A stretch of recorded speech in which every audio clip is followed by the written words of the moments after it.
Hello, and welcome to the Under Budget Outdoors podcast, a podcast for new, intermediate, and seasoned hunters across the world. A podcast about experience, gear, knowledge, and more. Whether you hunt with a bow, crossbow, rifle, or shotgun, you can hunt properly and efficiently while being under budget. Just remember, it doesn't take big bucks to kill big bucks. Let's get right into it. All right, welcome back to Under Budget Outdoors. This is episode 11. Tonight we are joined by Pat with the NJDEP. We're going to be going over CWD and EHD, kind of touching on what they are and what to look for with them. Make sure you like, subscribe, go to our socials, Facebook, TikTok, YouTube. Pat, thanks for joining us. Welcome. Why don't you just kind of give yourself a little introduction and we'll get into this. Yeah, sure. So happy to be here. My name is Pat Connolly. I'm a veterinarian and wildlife pathologist with New Jersey DEP's Fish and Wildlife. Been here, just started up with the new year. And my background, which kind of good for the presentation, is pretty much an EHD. So before coming here to New Jersey, I was working up in New York, and I still am pursuing a PhD. And that PhD was on EHD in kind of broadly the Northeast, but with a pretty big focus up in New York. So what is that? Yeah, so EHD is a viral disease of deer. So white-tailed deer are definitely the kind of the hallmark species, but it has a big range of deer species that it can impact, including moose, elk, reindeer. But white-tailed deer are by far of all the deer species the most hard hit. And it can also infect essentially most ruminant species. So that includes dairy cattle, sheep, goats, a lot of the domestics. Oh, wow. Yeah. All right. So for when it comes to EHD, how is it transmitted? Like, how is these animals able to catch the virus, contract it, or however that works? Yeah, so EHD is a vector-borne disease, meaning it's spread by usually an insect vector. And specifically for EHD, it's Culicoides midges. You guys might have heard of them, no-see-ums. Oh, yes. Yep. So EHD, as well as blue tongue virus, if you guys have ever heard of blue tongue, both of them kind of produce a clinically indistinguishable disease in deer that you can just call collectively hemorrhagic disease. Both are spread by no-see-ums. And so it's via the bite of the midge, kind of similar to a mosquito. They bite on deer and other large mammals, take a blood meal. And when they're taking that blood meal, they can transmit the virus through the bite. Okay. Now, I've heard that EHD is more prominent in bucks than it is does because they can get onto the horns when they're in velvet, and it's like a more direct access to the bloodstream when they have those bites. Is there any truth to that, or how does? I'm not too familiar with that. There's I think a little bit conflicting data on the role of sex with EHD. When we get into CWD, sex definitely has a bigger role. But for EHD, I would say less so. I would say it doesn't discriminate too much. And those midges can be so abundant on the landscape and be swarming deer in such high numbers that I'm not sure that having the velvet on the antlers really plays such a big role when they could be biting and accessing bloodstream. There's so many different spots on the body. Okay. So is there? Sorry, my Nate, question is there any way to, if I'm in a tree stand or blind, is there anything I need to look for, see, so I don't necessarily, I want to say waste a tag, but waste a tag, you know?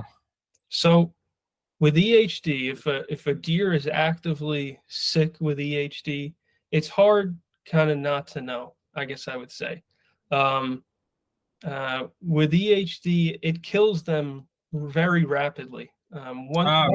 Once they get the virus, usually the incubation period, which essentially means time from virus getting in the body to when they start showing clinical signs, could be as short as 8 hours and probably maxes out around 36, 48 on average. Wow, this is super quick. Yeah, most deer are coming in contact with the virus and dying within a few days. So they get sick quickly, and it shows for sure. And so whereas, we're not talking about CWD yet, but kind of the hallmark of a deer in the later stages of CWD, they're super skinny, wasted away. With EHD, because it kills them so quickly, most of the deer aren't necessarily going to be skinny. They just haven't had time to start losing weight. Even, if you're not eating for a day or two, you're not going to show drastic weight loss. Usually what you're going to see a deer with EHD, they might have a swollen tongue. That's where, we're talking about the similar disease, blue tongue virus, the name comes from. Swollen tongue, they might have blood coming out of their nose, foaming at the mouth, hypersalivating. A lot of times they'll be water seeking. They get an extremely high fever, and so they'll start seeking out water, and that's another kind of hallmark of an EHD outbreak. People start finding dead deer floating or congregated around water sources, because with that high fever, they get rapidly dehydrated. And so they just start seeking out water, for one, to cool down, and for two, to drink. A lot of times they end up dying in the water. They get so weak they might drown, depending on the depth, or that's just where, since that's end stage and it doesn't last that long anyway, that's where they end up dying. So just a random question. What is a normal deer's temperature? When you say like they run a high fever, what's a high fever? No, normal for a deer is probably around in the low hundreds. Oh, high fever, probably 104, 105 and up, I would say. That's pretty crazy. Okay. Is there 102, something like that? It's probably the normal range. Okay. Is there any kind of studies or anything, ideas to kind of touch on where this originated from or how it came about? Yeah, so for EHD, oddly enough, fitting for us, it was first identified in New Jersey. I think 1955 is when the virus was first discovered. That doesn't mean that's when it first popped up. Right, it's probably yeah. been here much longer. And there are records, journals written by deer hunters, for example, where they describe mortality events in deer and this disease that they actually called black tongue. And that was probably EHD or blue tongue. And so we have a bunch of serotypes circulating in North America, 3 of them. 2 of them likely have been here for quite some time. 1 came over from Australia more recently, but the serotypes 1 and 2 have probably been here in at least the southeastern U.S.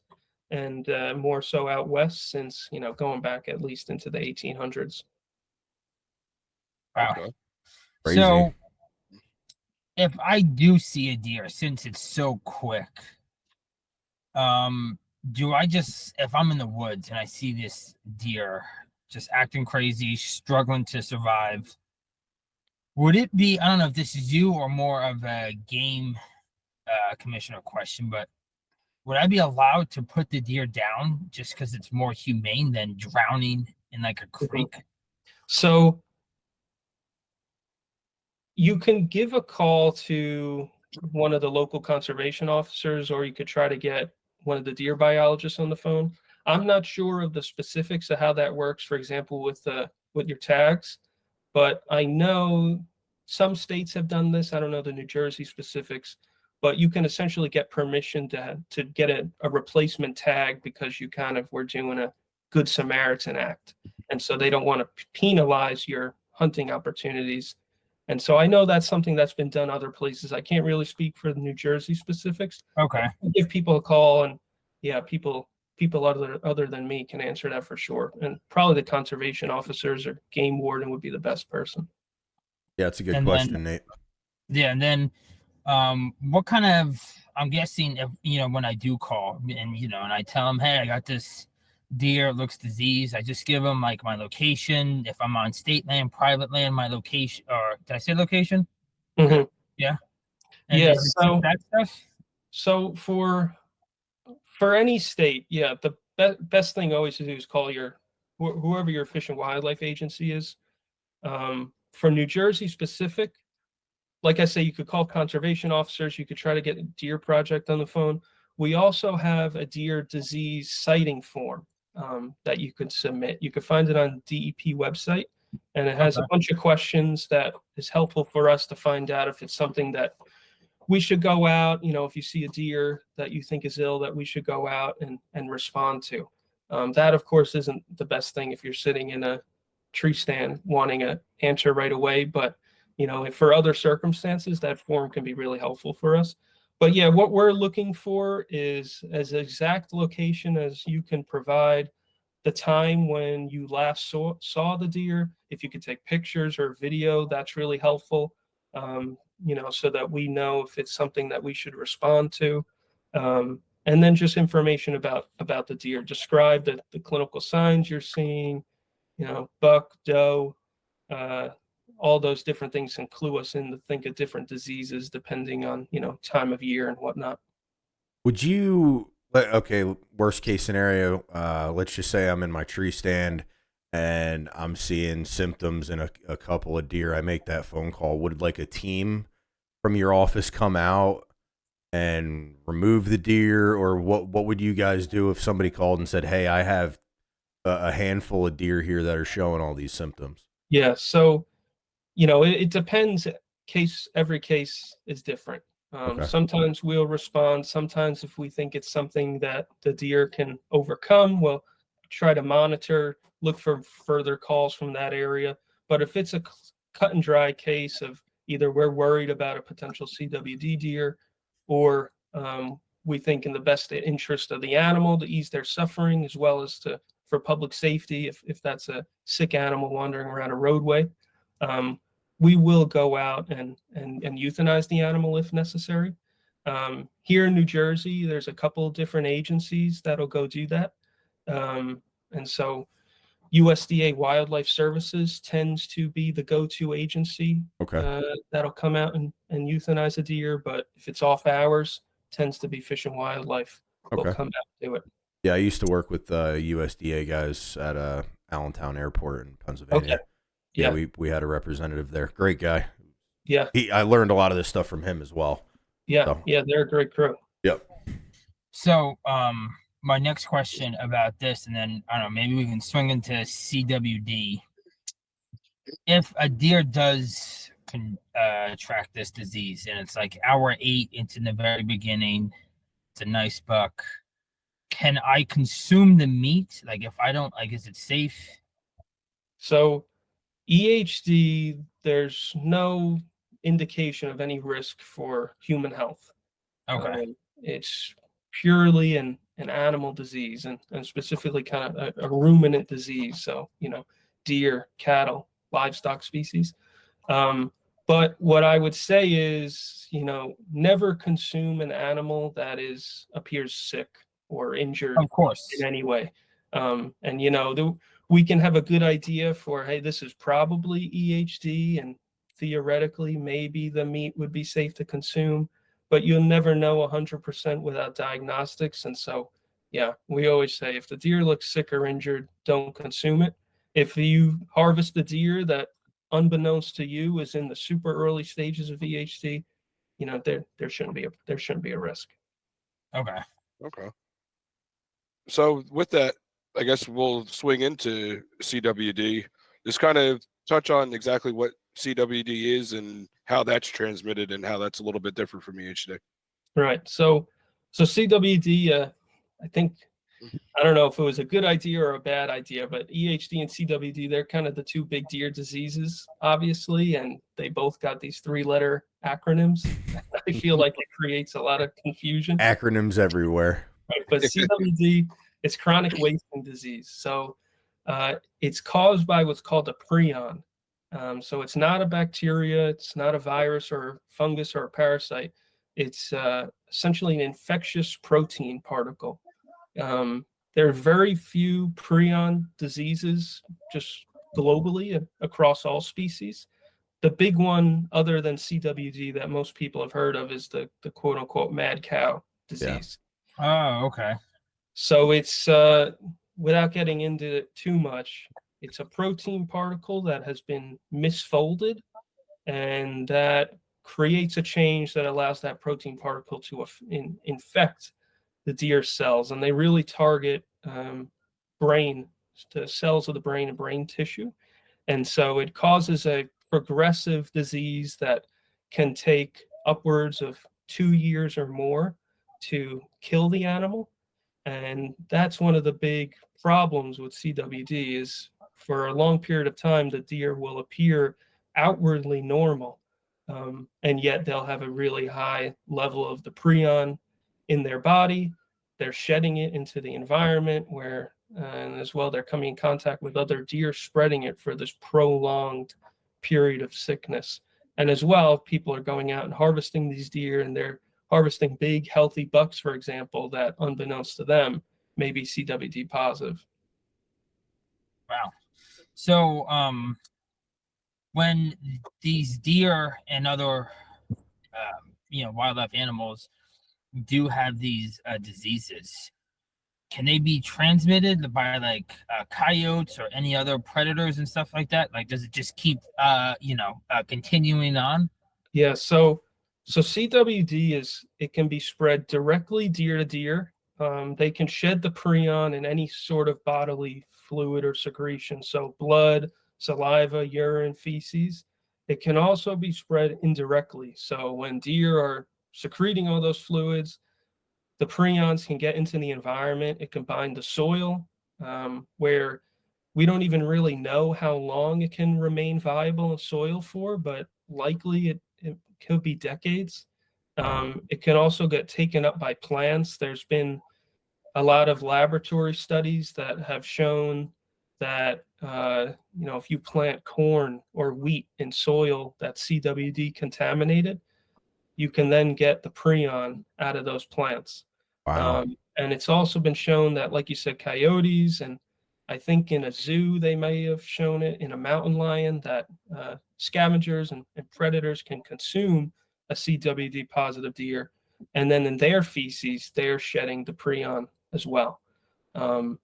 But so far, none of those species have shown to exhibit any disease. So CWD thus far has purely been a disease of deer. So all deer species are susceptible. There have been some lab studies that have shown some ability of it to infect, I believe, macaques and mice, I believe, as well. But those are kind of very different settings than real world, and so it's hard to say how relevant that is for on the ground real stuff. But for sure, we know all deer species, and obviously what we learned from the mad cow disease outbreak and its ability to make that jump to humans, I think just makes everybody extremely rightfully cautious with these prions, because they are so hardy, and there's kind of somewhat of a previous precedent for that jump to humans. But CWD has been around now going back to the 60s. The reality is probably thousands of CWD positive deer are consumed by hunters every year in the US. We've never seen any indication of anybody developing a prion disease from that. There's a few cases of where we know people did for sure consume CWD positive meat. They're doing fine. But just because of the risk with prion diseases, the recommendation is never consume a deer that has CWD. Gotcha. And CWD is also known as zombie deer, right? From You see that a lot in Okay. the news, and I mean that gets thrown around a lot. To be fair, I've seen that EHD referred to that as well, but for the most part, yeah, that gets applied to CWD. That's Just a great because title. Yeah, just because towards the end stages, the deer get extremely emaciated, and because it's impacting their brain, they are become neurologic. They may be circling, drooling, poorly responsive to stimulus. And so, yeah, they kind of get that kind of zombie appearance for Yeah. sure. And then was with it gonna- goes with reporting, it's the same steps. You go on the New Jersey website, you report it, you call it in. Exactly. So I'll say New Jersey, we're lucky. We're a CWD free state, and hopefully we'll stay that way for a long time more. But we're always on the lookout for it. We do surveillance every year in hunter harvested deer, and as well whenever we have clinical cases in the state that we're suspicious of it. Which a skinny deer with neurological changes is kind of unfortunately for CWD surveillance happens with a lot of diseases. It's not something super specific where you're like, that's a deer with CWD. And so we're always looking for it. It's never been detected, but it is in Pennsylvania, which obviously we share a border with. And so it's in central Pennsylvania, and every year it's slowly expanding its range. So unfortunately, we may, just from deer moving across the borders, New Jersey, the reality is we'll probably get detections, but hopefully we can delay that for as long as possible. Is there like a donation program or anything like that? I mean, what would you need, the actual brain or anything like that for donation, or what would you guys do on that end? So CWD surveillance in New Jersey, the way it's typically functioned is we work with processors and butchers that we have agreements with, and we collect. We tend to collect lymph nodes. They're the retropharyngeal lymph nodes in the neck, but as well you can also collect brainstem, which a lot of state agencies do as well. We currently don't have an option where hunters can submit the head of their deer for testing, but that's something that we're hoping to implement soon. And Okay. so hopefully, if not this upcoming season, sometime soon, we'll have a program where we'll have drop-off box at select locations around the state where hunters can bag up the head of the deer they harvest, drop it off, and then we'll test it, free of charge to you guys and let you know the results. Yeah, I figured if you could use it for the science, why not, right? Yep, for sure. So yeah, hopefully that's something that'll become an option Cool.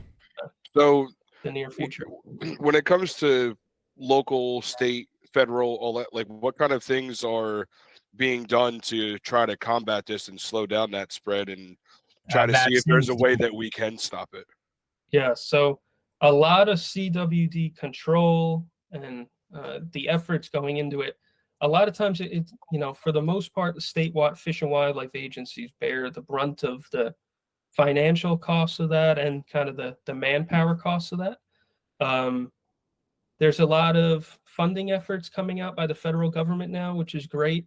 A few different kind of top CWD experts a few years ago went to Capitol Hill and were invited to speak about CWD, which was great as well to kind of get this out to the general public and increase awareness. But the efforts really come down to most part state fish and wildlife agencies, and so it varies by the state. But for New Jersey, our goal would be early detection as possible and response as possible to either eradicate the disease or try to contain it and limit or control its spread to outward from that area to the rest of the state.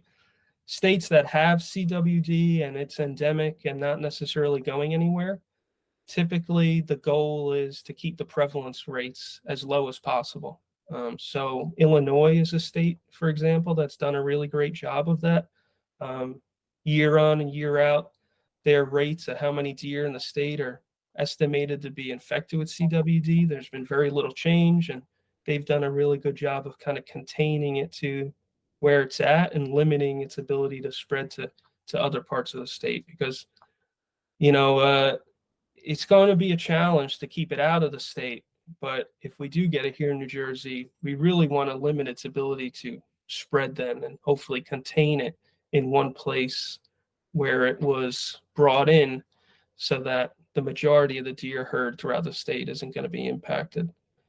There's also a lot of efforts going into vaccination right now, and while there isn't any available CWD vaccine, that's something that could really be a game changer, especially for captive herds. But if we could come up with a vaccine that kind of similar to what we do for wildlife with rabies, where public health agencies drop those oral consumable rabies vaccines around for raccoons and stuff. If that's something people are working on for CWD, and that would really be a game changer. But prions are tough, and it just they bring so many challenges, including the vaccine development, that haven't created anything yet that's effective. But hopefully that's something on the horizon. Okay. So is there any? Oh, my bad, Brock. Go ahead. No, that's good. So when it comes to, like you said, states like Illinois that have done a good job of combating this and everything, what have they been able to do that? Are they putting out trail cameras in the woods and like just kind of keeping track of the deer as they come through? Or are they using hunters as the main resource to track it? Like, what kind of things are they able to do? So for the most part, it's working with hunters, changing regs on harvest rates, increasing harvests in areas that we know CWD is. That kind of the main target. If we have CWD in the area, we want to try to reduce those local deer populations to get disease rates down, to limit those deer moving into other parts of the state where we don't have it. We also, I'll mention New York. New York is the only state that has had a CWD detection and then eradicated it. Wow. So far, everywhere that CWD has gotten, it has essentially stayed. But New York back in the 2000s had a detection in a captive deer herd. And then shortly following that, they did a response effort in the local deer herd, wild deer herd around that captive facility. They found 2 deer in the wild herd that had it as well. And they did a major operation to try to reduce deer populations in that 5 or 10 mile zone. And we're going on whatever 10 plus years, they've never detected it again. Good. So Wow. that's kind of the, I think, example that a lot of state agencies would like to try to go by for that first detection, as successful as they were. CWD, I don't think I mentioned, it first popped up in the US back in the 60s out in Colorado in a captive deer facility. And captive deer have really been probably the most significant contributor to how widespread it is across the country now. There's some evidence that it might have been out in the Colorado, Wyoming, Nebraska area going back decades, but I don't know the latest number, how many states it's in, but 26 or more. It's spread to a few countries in Scandinavia. It's in South Korea, and so we're seeing that widespread primarily via the movement of captive deer, and so CWD positive captive deer. And so that's why, thankfully, New Jersey has really good regulations in place to try to prevent, as much as we can, it being brought into the state. So we have a captive deer import ban, for example. Yeah. Do you have any of the I don't know, ratio or statistics, like 1 out of every 200 deer is likely to have, I think it's EHD, because there's no known cases of CWD yet, knock on wood. Yeah. So, yep. Like you said, no, there's, as far as we know, this is based off, we here in New Jersey, we actually started doing surveillance for CWD back starting in the late 90s.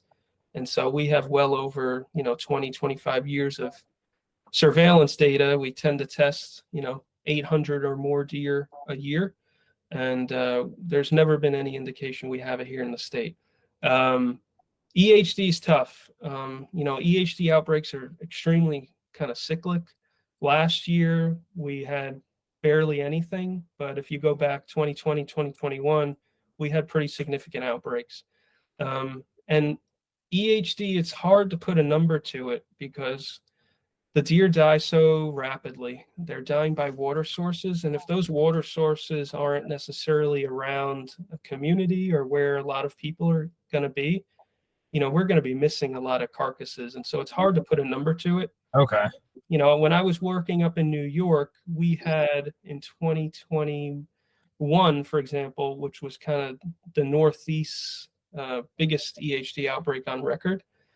We had well over 2,000 reports of deer that we suspected had EHD. The reality, the numbers were probably much larger than that. You got to figure that most deer that die, especially in New York, where there are a lot more remote areas, nobody's going to find that carcass.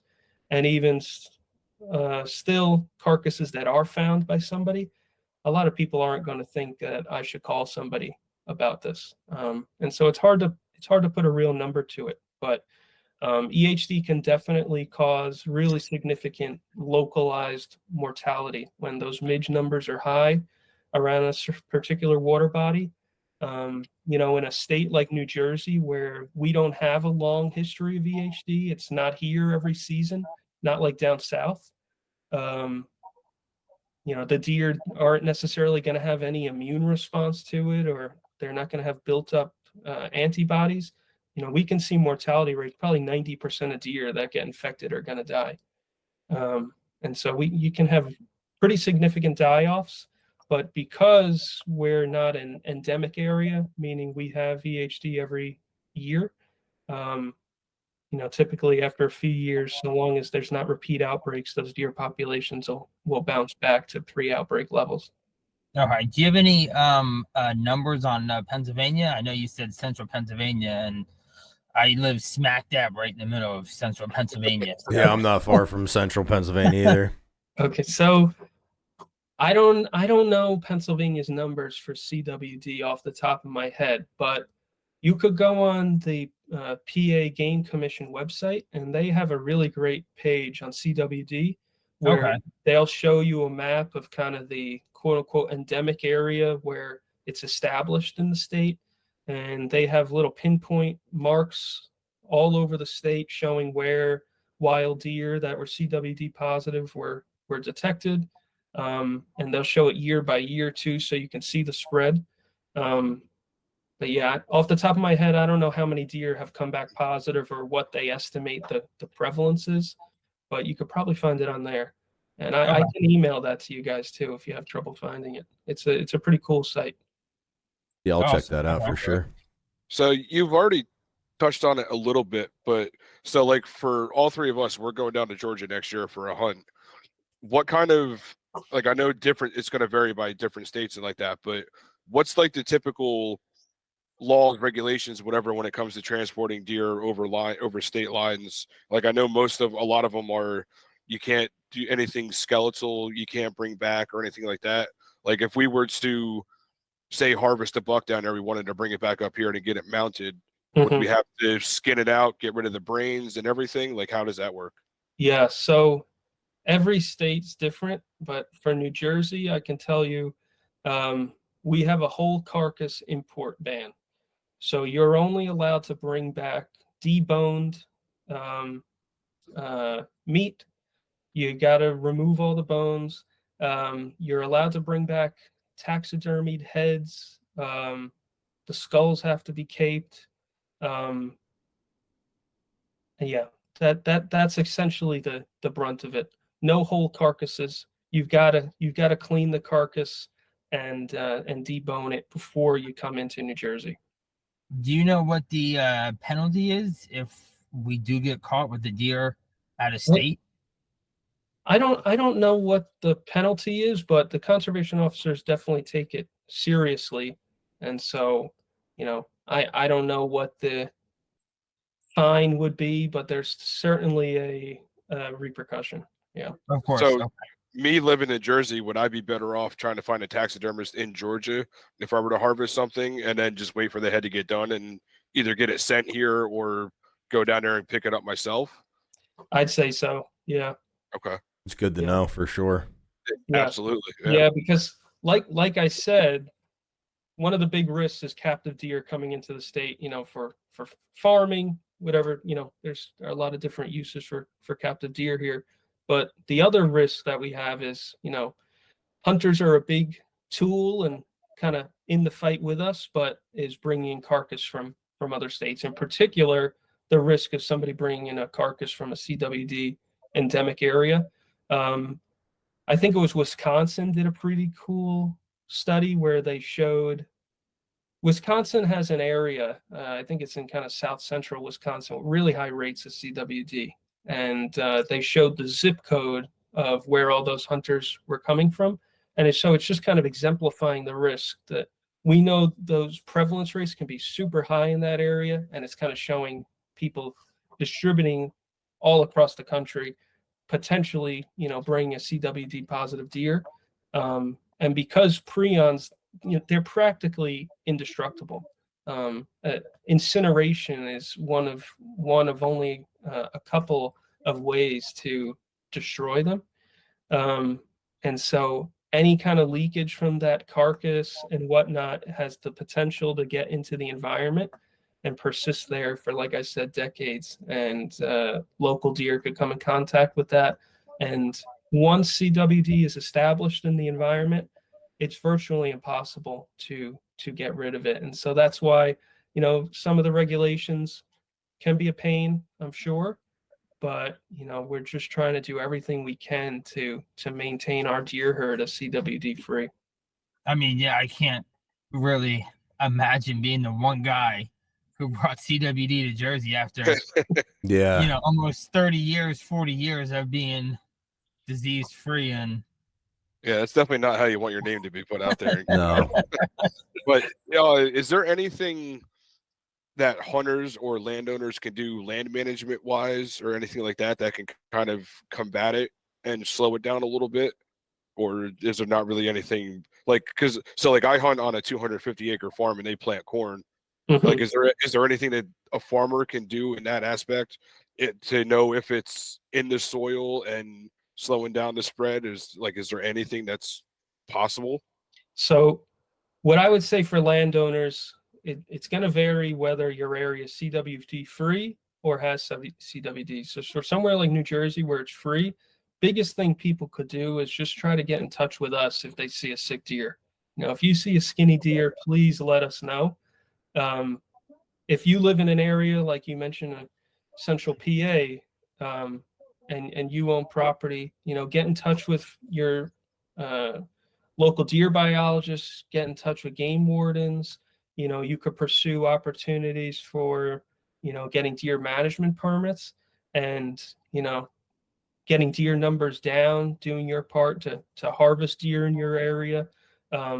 Population reduction is definitely the biggest thing to try to help manage CWD and not let it spiral, to a point where we, 50% of deer in the area are CWD positive. And that is just such a poor, outlook for deer in general, but hunting opportunities as well. Because most hunters, like I said, no indication it causes disease in humans, but nobody wants to eat a CWD positive deer and, take that risk. And so it's just having CWD in your deer, and especially high rates, is just such a, kind of somewhat of a negative outlook for kind of the future of deer and how we use deer and manage deer. so I know you work in Jersey, but is there any, I know you said it could take up to 2 years for that to really start to show signs. When we do get a deer, could we open up the skull and PA? Is there anything we're looking at the brain? Because now that you said central PA, I'm kind of questioning deer. I think I'll do all my hunting in Jersey this upcoming year. So I guess what I would recommend, just for kind of to be safe, I wouldn't play around with the brain. Okay. The prion has a preference for certain organs and certain tissues. Brain and spinal cord are big ones. spleen and the lymph nodes and tonsils as well. And so what I would recommend is, you know, don't eat any sick looking deer. And if you can, look into in PA. I was mentioning we're hoping to do this soon in New Jersey, but PA has a pretty robust program where you can drop off your head and they'll get it tested for you. So, you know, harvest your deer, get the meat butchered, processed as you usually do, submit the head, and you know, if you have the freezer space and the time, you know, wait and see, and hope you get that negative result back, and then you're all good. You don't really have much to worry about. But yeah, PA has a pretty extensive program. They have bins around the state where you could drop off your head, put your name, your number, and they'll get in touch with the results. That must smell horribly. I'm glad I don't live anywhere near that. But TJ, what are we going on now? 45 minutes or something like that? Yeah, we're around 40. I was just gonna say, like, in the event that you're working on gutting the deer and you start to kind of question it, is that one of those things you kind of want to maybe package the organs in, like, let's say a garbage bag just for disposal? Like, okay, you put this deer down and then you notice, all right, it's pretty skinny, or it has, you know, some odd things going on. Maybe not just gutting the deer, leaving the organs, you know, for predators to take care of. Maybe put them in a garbage bag, dispose of them a different ways. Or so any recommendation on that? Yeah, so it's a good question. The tough thing about CWD, because those prions, like I said, they're so indestructible, we really have to be careful about the way we dispose of them. And so kind of the best way is to incinerate them. That's, of course, not going to be an option for general public. Right. And so, especially also, in Jersey too. And also, kind of logistically, it's hard for us too. You know, with the volume of deer, you know, it's oftentimes logistically just not feasible to be incinerating. So what we recommend, what we rely on, are quote unquote sanitary landfills. Here in New Jersey, we have a bunch of DEP approved sanitary landfills, and so what we do is double or triple bag those, you know, what the carcass or the carcass parts, contractor bags, tie it up, and bring them to those sanitary landfills. The prions aren't going to be destroyed, but theoretically, those landfills, they're contained. A lot of the sanitary ones, they'll cover with soil, and so then, you know, we shouldn't have access to by scavengers, crows, and whatnot coming in, and so that's kind of our best option. Okay. But if you're worried about leaving the gut pile behind, really what I would probably say is we don't necessarily want people transporting suspect CWD stuff. And so if you're being super clean and putting it in a bag, it's probably okay. But I would say general guidance to the public is probably leave it where it is. Give somebody a call, or if you're feeling really gung-ho about it, a good thing's burial. You know, just bury it on site, and then you know, it has to be kind of deep burial, which gets tricky, but then at least deep burial, it's not going to mean those top soil layers. Other deer aren't going to be coming through that area and coming in contact with prion, and it's going to be deep enough that scavengers aren't hopefully be digging it up and whatnot. So yeah, I would tend to say leave it where it is, and let your local agency know, or if you're feeling intrepid, that you can bury it. But you know, you could offer to bag it and whatnot, and if they like you to do that, you could drop it off at an office. Maybe they'll meet up with you. That's an option as well. All right. Yeah, awesome. So is there, especially like in my area, I live in Hunterdon County in Jersey, and there's houses everywhere you look. Is there any kind of worry if a deer is walking through your backyard and urinates or whatever and is leaving, you said it was what, pirons is what you called it? Prions, yeah. If there's any of that being left like in the backyard and then you let your dog out and they come in contact with like that area, is there any kind of issues that the public would have to worry about in that? So you mentioned you live in Hunterdon County. I work out of Hunterdon County. That's where we're all from originally. Okay. But yeah, I mean, that's kind of the reality with CWD. You know, the prions, they're getting deposited into the environment. and they're persisting, and people's pets or dogs in particular probably coming in contact with Freon. Thankfully, there's no indication it can cause any issues in dogs.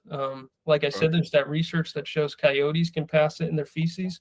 Probably the same thing if a dog were to eat a CWD positive deer, but there's no indication it causes disease in dogs. So I wouldn't say to be concerned about, the dog coming in contact with deer urine, but I wouldn't let your dog eat a CWD positive deer either. So Yeah. So do you or anyone in the industry think there's ever going to be a time that either one of these two will be fully eradicated, either countrywide, worldwide, whatever the case? Like, do you think we'll ever see that time? So I guess I would say for both, it would be tough. There's a lot of logistical challenges, and just because we're dealing with wildlife, it makes everything so much more challenging when we're dealing with a wildlife disease, because the sheer numbers of deer, the difficulty of accessing all of those deer, and how do we get, say a vaccine out to all of those deer? It's tough. It produces a lot of challenges. I think for CWD, if a really effective oral vaccine, kind of in the line of how we try to vaccinate raccoons and whatnot for rabies, could be developed, that could be something that could be really promising. And if we could do that on a large enough scale that you're hoping that you're getting a majority of deer in an area, that's potentially a situation where even if we're not eradicating CWD, maybe we're controlling it better and really doing a better job of limiting where it can spread, where it hasn't gotten yet. Eradication of diseases is tough in general. I think there's only one animal disease that has ever been truly eradicated, but for sure the hallmark of an eradication effort is going to be mass vaccination. But like I mentioned, there's a lot of really smart people trying to develop CWD vaccines, and so hopefully that's something that comes down the line. For EHD, I'll say kind of EHD and blue tongue because they're so similar. There are vaccines available for blue tongue, and there are some options for EHD, but those are all for livestock. Blue tongue in particular is a pretty big problem for domestic sheep. And so there's good control options for that. But for wild deer, there's a whole extra range of logistical concerns, obviously, and as well the financial component.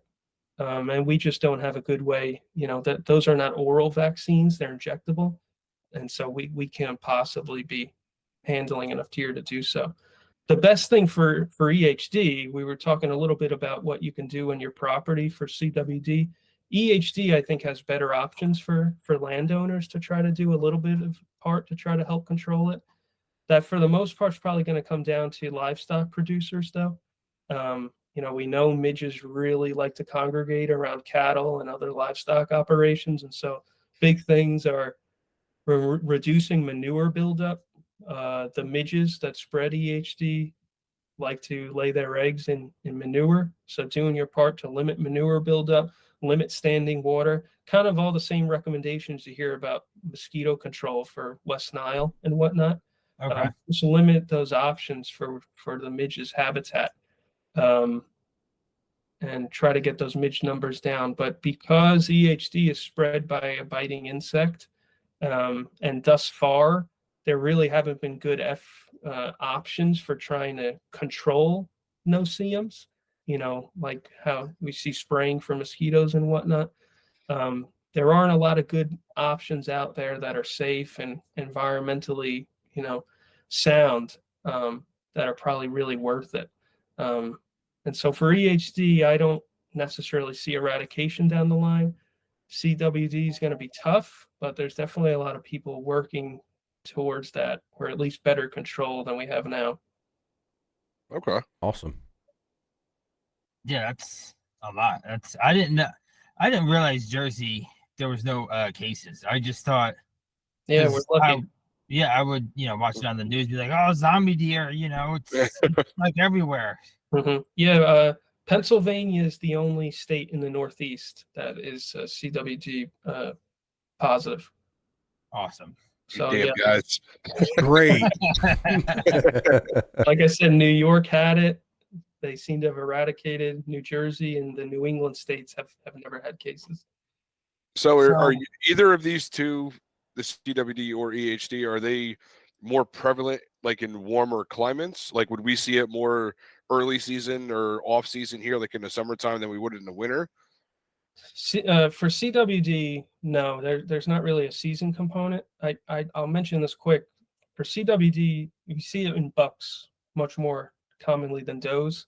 The biggest factor there is probably just that bucks have a much larger home range, so they're just traveling in the landscape more, have a better chance of coming across prion either in an contaminated environment or just coming in contact with other deer that may have it. For EHD, there's a strong seasonal component. And so EHD is definitely, it tends to be a disease of late summer, early fall. And that is just because that's when the midges that spread the virus are most active on the landscape. So usually August, September is when we'll get the first EHD cases of the year. We have seen it as early as July in recent years. And then typically we'll continue to see cases until we hit the first frost. That'll typically wipe out the midge population and end the outbreak for the year until the warmer weather comes back around. Huh, okay. Okay. All right. Well, I mean, you guys got anything else that ask or? No, that was a lot, and I really appreciate you taking the time. Yeah, definitely. Thank you. It's a lot of great information. Yeah, no problem.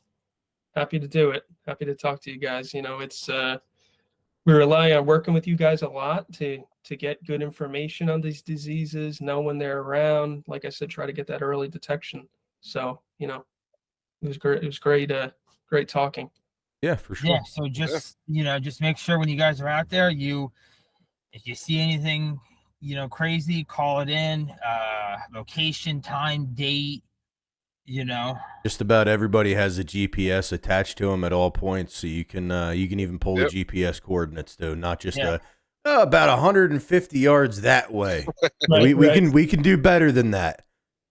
Yeah, for sure. So, I'm definitely I didn't realize it was. I kind of knew it was a big deal, but I just didn't want to admit it. Yeah, it's pretty much what it is. Nate's all anxiety ridden now about Pennsylvania. Well, I mean, I don't get any deer in Pennsylvania anyway, so. Well, there you go. Yeah. I don't mean to scare people when I talk about it. I think it's just kind of the nature of it I is.